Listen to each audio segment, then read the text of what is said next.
Hey everybody, welcome to another episode of Reviewing Comics with me, your host, Alexander Turbin. Today we're going to be going over Sirius Bounty Hunter, Exorcist, number 3 from Blackthorn Publishing. But before we get into that, I'd like to show you some of my own work. It's random access. I'm up to issue 25. This is 24, the newest one. You can check these out at patreon.com/Alexander Turbin or Alex Turbin. I can't remember which one. It's one of those. But they're, it's for $3 a month. You get a comic book, but you also get all of the previous stuff that I have on there, which is like hundreds and hundreds of pages of artwork and stories and stuff like that. Which with other stuff that I haven't published or anything like that. So it's not just Patreon isn't just my getting the free comic book every month or getting the comic book every month. It's also all of that digital content that you can check out too. You can also check these out at alexanderturbin.com, which has all of my printed stuff. It has Random Access, Forlorn, Cyrene, Queller, Death Knights, everything like that. So if you'd like to check that out, I'd really appreciate it. Or you can just message me at alexturbin0441 at yahoo.com or alexturbin0441 at Instagram. So, Sirius. Don't like this cover. Hate this cover. It says, Sirius Exorcist. You can barely make out Bounty Hunter back there. Don't really understand it. I really don't know how I feel about this artwork. You guys are really going to have to let me know how you feel about it too, because I'm just kind of torn. I just don't know. So let's get into it.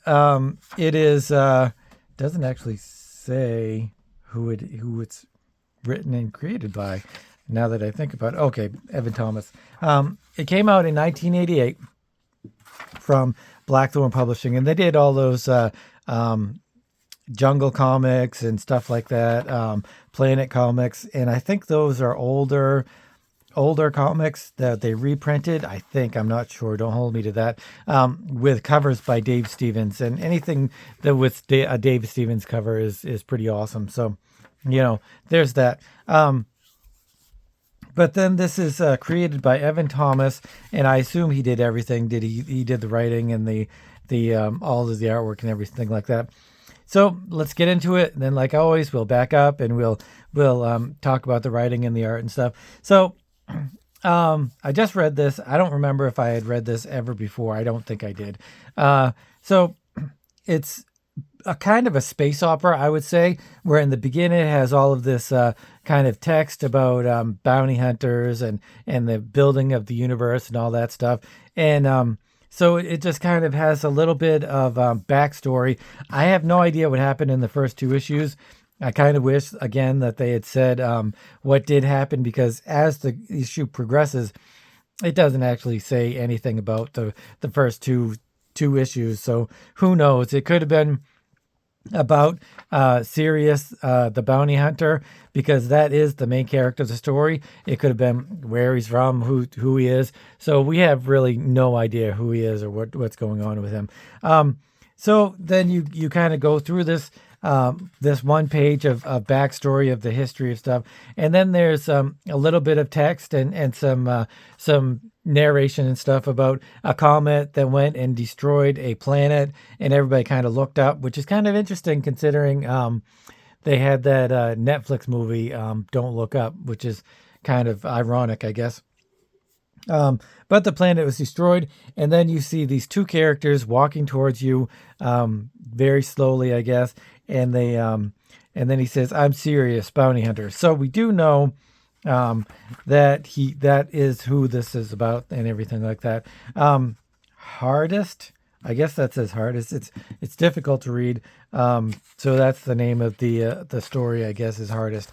So we quickly realize that he's at some sort of space station or whatever. He's flying around and he's doing spacey stuff.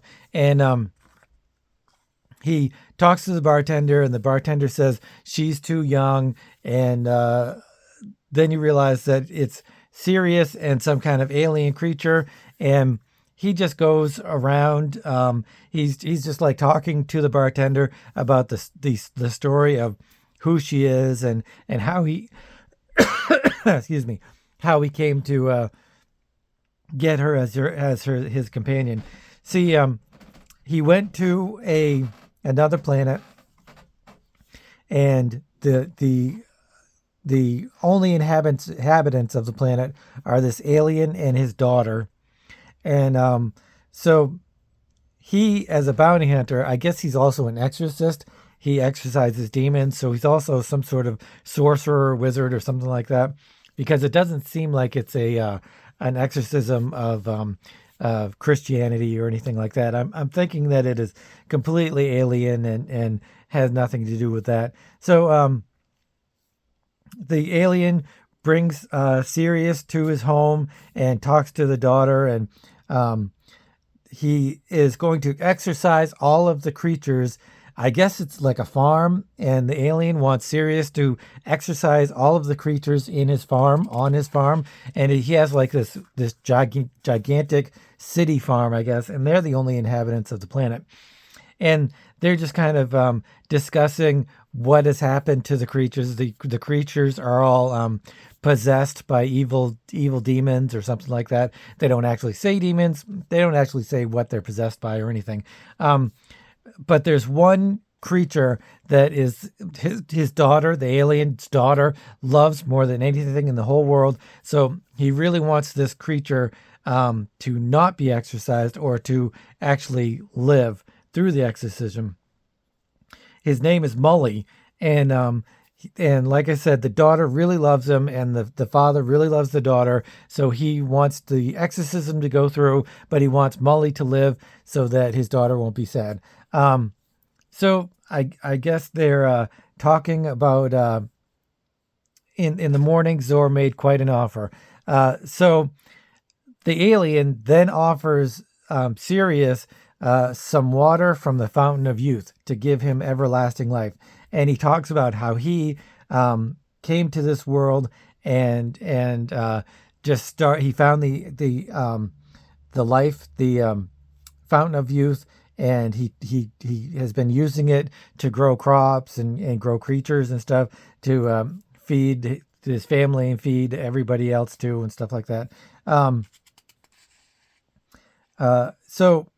But then that was after his planet was destroyed, which was at the beginning where the comet, that was his planet that was destroyed.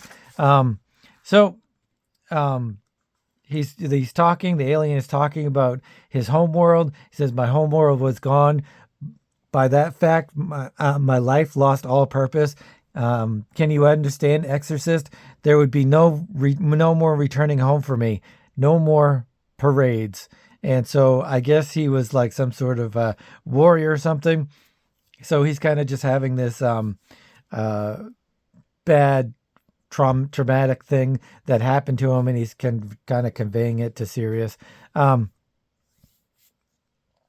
he says, exorcist, I have visions of my death. So even though he's immortal, he has all of these visions of impending doom, and he thinks that's what these demons are, and he's like all paranoid that he's going to get killed and stuff. So that's really what the exorcist is there to do. He's there to exorcise the demons from his livestock, I guess, or his creatures or whatever, and so to keep the specter of death away from the alien. But save Mully. He says, save Mully because I won't have my daughter lose her love like I lost mine. And we're assuming that he means his planet, that he loved his planet and stuff. And then as they're talking, one of the creatures that are possessed by demons or whatever starts to attack them. And Sirius hops off of this mechanical thing that they're on. That's, I assume it's like for planting crops or whatever. And he jumps off it. He starts smashing the creature, and he finally beats him. And he says he's dealt with. He holds him up, and then the alien has a gun, and he shoots it and blows him up. So he's Sirius is not impressed with that. He thought that he had taken care of the problem, and yet the alien kind of went above and beyond, and he didn't really think that was really cool. So then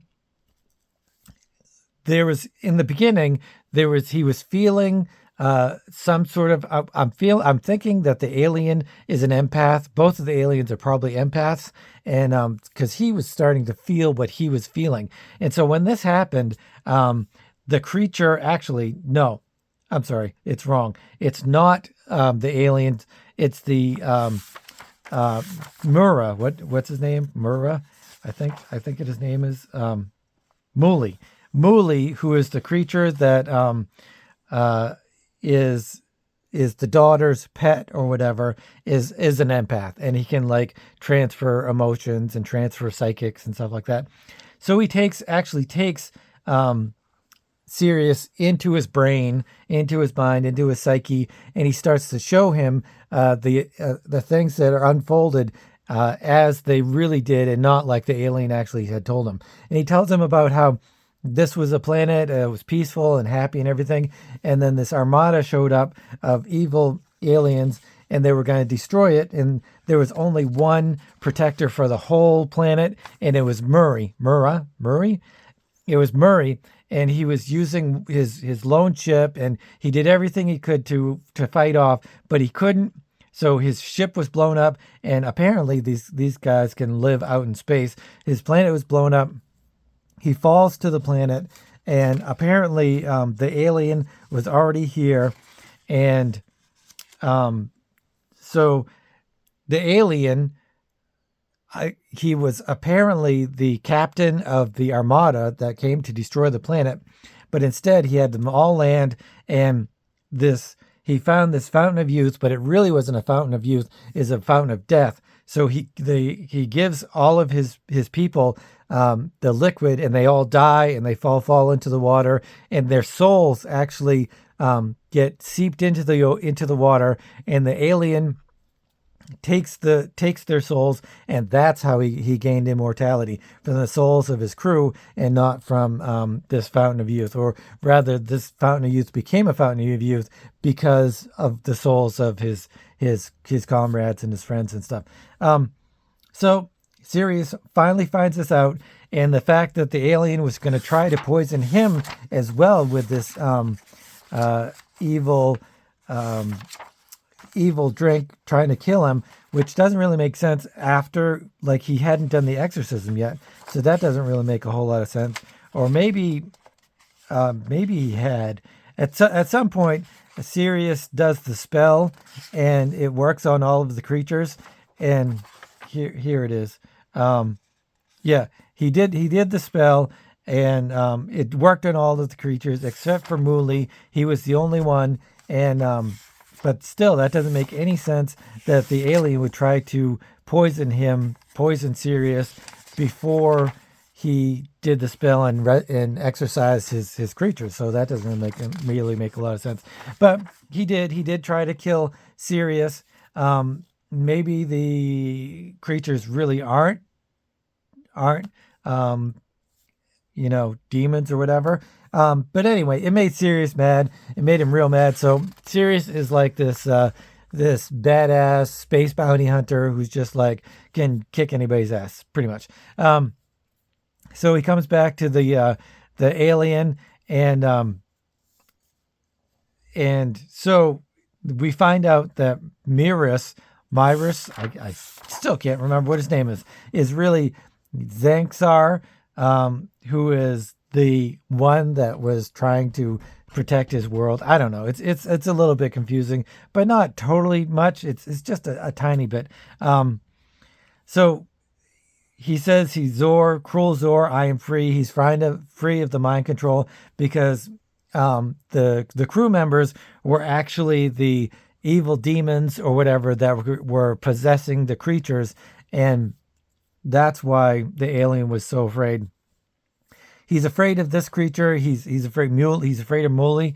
But the daughter is like, leave Muli alone.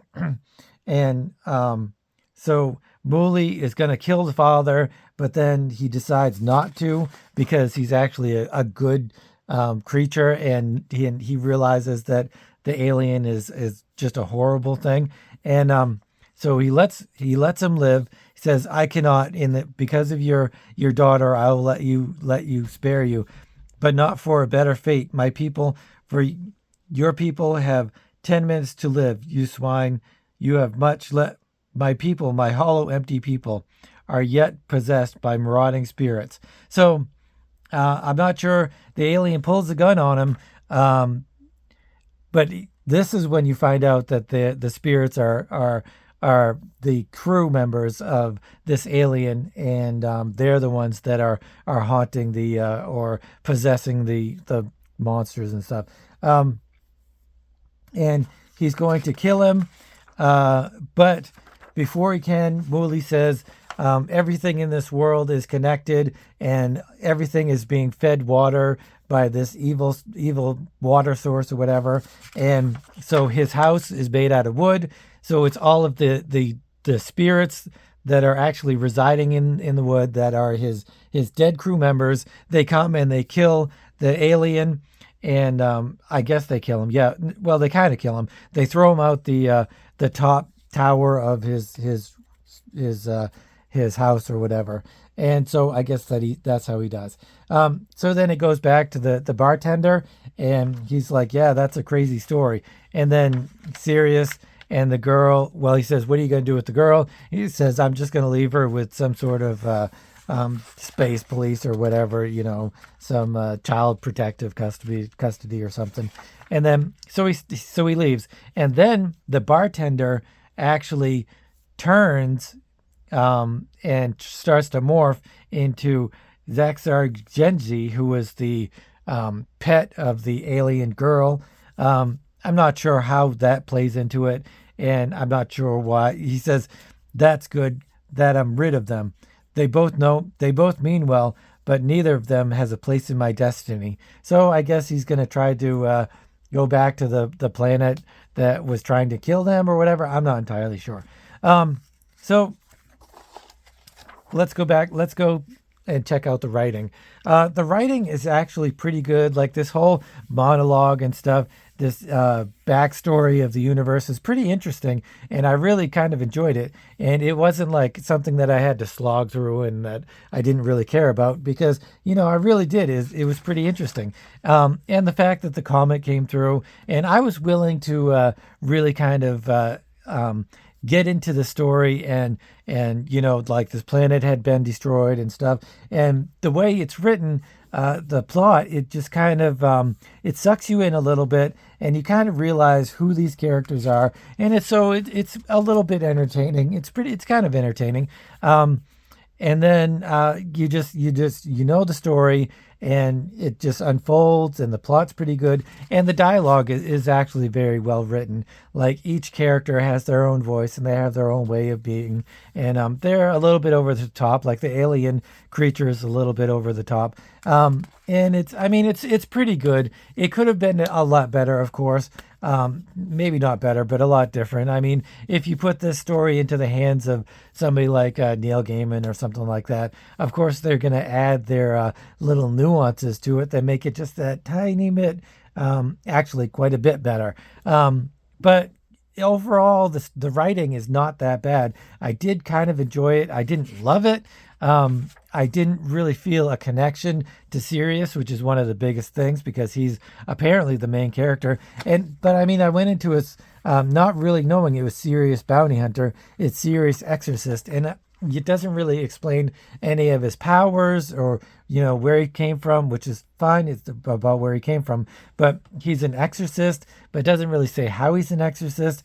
And he's a bounty hunter, which it explains this in the beginning about bounty hunters attacking each other for the bounties of the bounty hunters and stuff like that. But it really doesn't attach itself too well to the main crux of the story, because it seems like Sirius is a good guy, and kind of the beginning of this this whole thing, it kind of makes it sound like all of the bounty hunters are bad guys and just kind of jerks. And Sirius doesn't seem like he's a jerk at all. Sirius seems like he's a good dude. So that kind of, a lot of it's imbalanced is what is the problem with the story. But like I said, the dialogue's pretty good. The characters are okay. They don't have a lot of intricacies to them, and they don't give a lot of detail on each of the characters. So it's a little bit hard to gain any kind of emotional resonance with the characters, which is really kind of too bad because I feel like there's a little bit there with, especially with Sirius. But it's a little bit of like a M. Night Shyamalan movie or whatever. They're trying to do these twists and turns where the alien who says he's a good guy is really a bad guy and stuff like that. So they're trying to do these twists that I don't feel like they really pan out. And I don't know. I'm just not really into the story all that much. So about the art, I'm so torn by the art because I really like this intricate line work and detail and stuff like that. And I really enjoy this kind of stuff. And this kind of space, this comet and stuff like that, I really enjoy that. However, I feel like the narrative art is a little bit weak because it's a lot of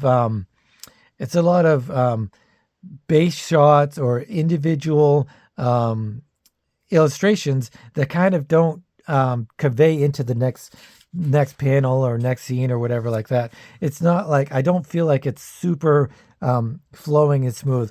And I'm not really in love with the alien character. A lot of these characters, like the bartender, is this swamp thing looking creature with a whole bunch of ears on him. I'm just really not loving that. The whole design of the characters, really, the aliens and stuff like that. It feels a little bit like Warlock the Nemesis by what's his name? Not O'Neill. Is it O'Neill? It is O'Neill. It feels a little bit like that design, and I kind of feel like he maybe was a inspiration to the aliens and stuff, especially the creatures. They have these kind of like pointed noses and stuff like that, and as well as the spaceships. The spaceships are very kind of pointy. But I'm not really a whole lot in love with these creatures, simply because it doesn't really.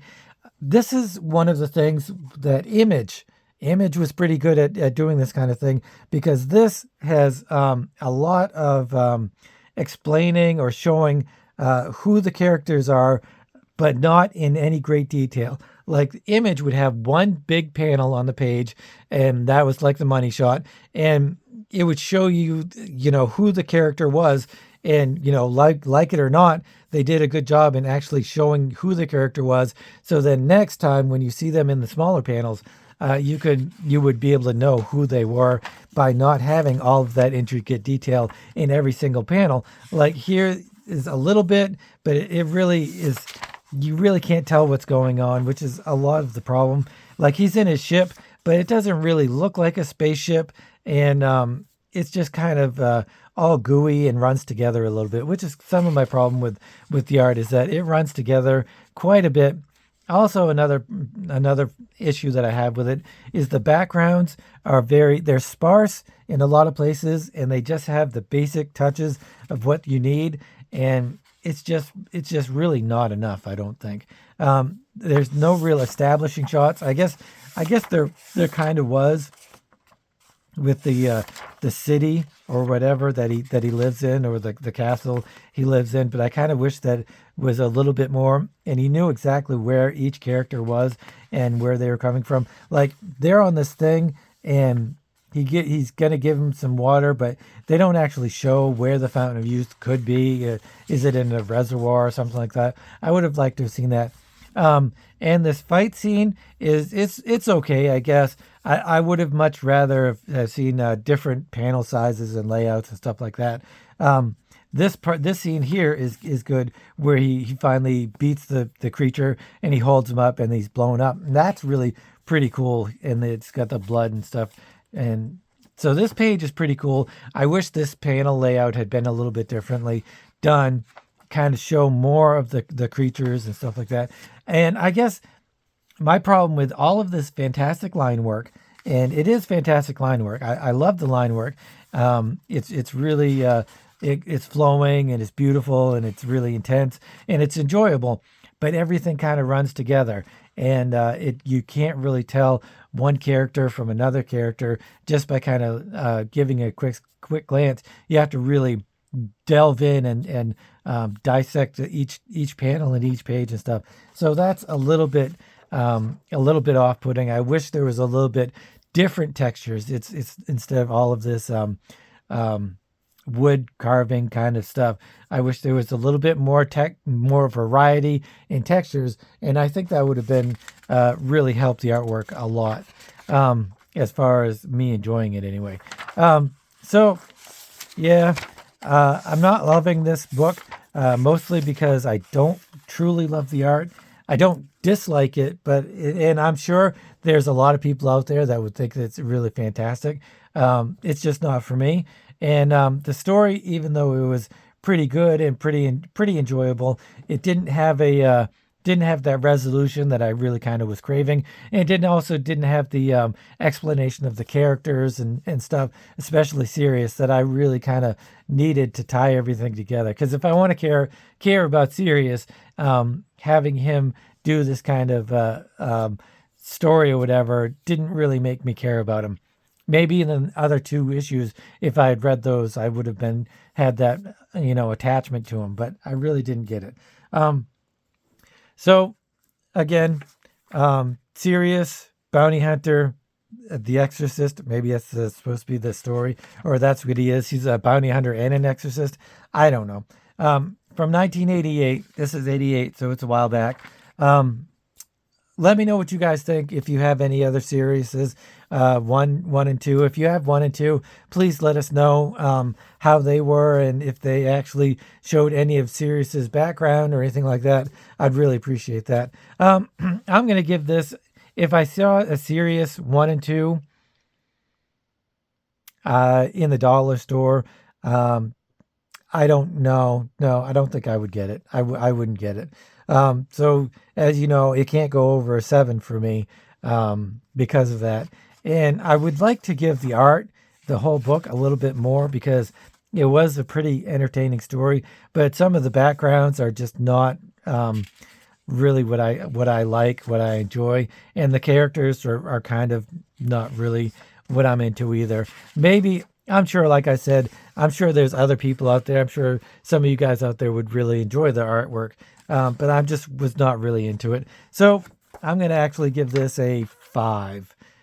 Sirius Bounty Hunter Exorcist number 3, I'm going to give a 5. I could go a little bit lower. I'm not really in love with this cover. And yeah, maybe if it was in color, maybe if this had been color, I would have enjoyed it more. Because things wouldn't have run together so much, and it would have given it a little bit of definition. But anyway, Sirius Bounty Hunter Exorcist, number 3 from 1988, gave it a 5. Let me know what you guys think, and if you guys like this kind of content and you're new to the channel, please consider subscribing and hitting the notification bell, and leaving a thumbs up if you like indie comics and you want to see more indie comics reviewed and stuff. Yeah, so thanks for watching, and have a great day, and keep on creating.